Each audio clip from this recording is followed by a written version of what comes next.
Hi hello నమస్తే అండి. అందరూ ఎలాగున్నారు? బాగున్నారా? మేము బాగున్నామండి. చూడండి, ఇది రొయ్యలు పొట్టు అంటారు కదా, ఎండు రొయ్యలు పొట్టు అనమాట.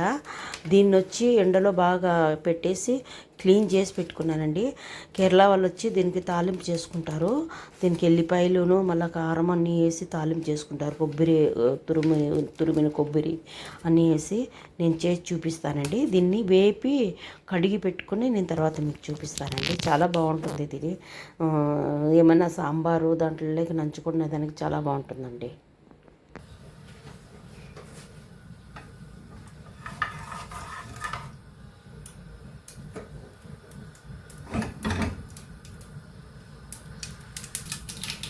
చూడండి, బాగా ఎగుతున్నాయి. ఇందులోకి మనం దంచి పెట్టుకున్న ఎల్లిపాయలండి, తర్వాత అలాగే ఉల్లిపాయలండి.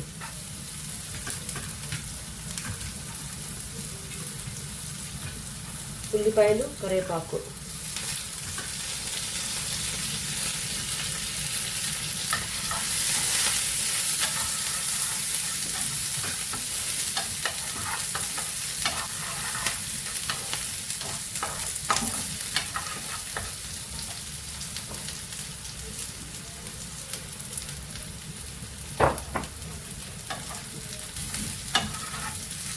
ఇవి బాగా వేగాలండి. చూడండి, వేగాయి. ఇందులోకి మనం ఈ కారం వేసుకున్నామండి. ఈ కారము అలాగే పసుపు అండి, పసుపు ఉప్పు వేసుకున్నామండి.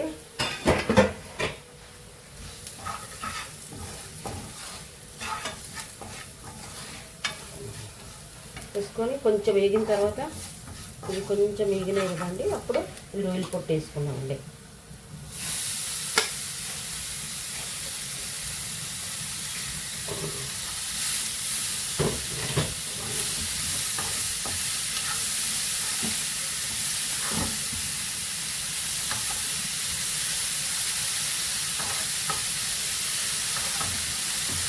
చూడండి, వేసుకున్నాం కదా, ఇందులోనే నీళ్ళు వస్తాయి. కొంచెం ఎండిన తర్వాత చూపిస్తానండి.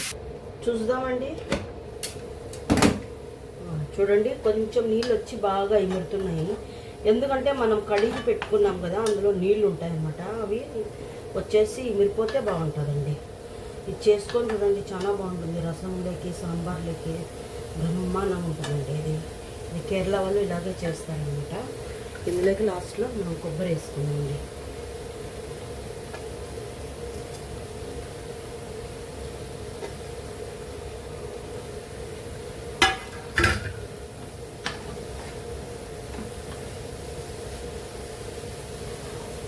చూడండి, అయ్యింది. చూసారండి, చాలా బాగుంటుందండి టేస్ట్. మనము దీనిలో టమాటాలు, ఉల్లిపాయలు అన్నీ వేసుకుంటాము, కానీ ఒక్కొక్కరిది ఒక్కొక్క స్టైల్ అనమాట. ఇది కేరళ వాళ్ళది ఇలా ఉంటుంది స్టైల్. చాలా బాగుంటుంది. ఏమంటే ఒక పచ్చి కొబ్బరి వేసాం కదా, రుచిగా ఉంటుందండి.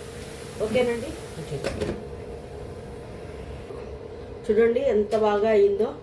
ఇంత చాలా బాగుంటుందండి. ఇది చేసుకొని తింటే ఉట్టిగానే తినొచ్చు. దీనికి చపాతీలో కన్నా కానీ, బ్రెడ్లో కన్నా కానీ ఉట్టిగానే ఇలాగే తినొచ్చు. కాకపోతే రసము, సాంబారు, పప్పుచారులోకి చాలా బాగుంటుందండి. ట్రై చేసి చూడండి, తప్పకుండా ట్రై చేయండి.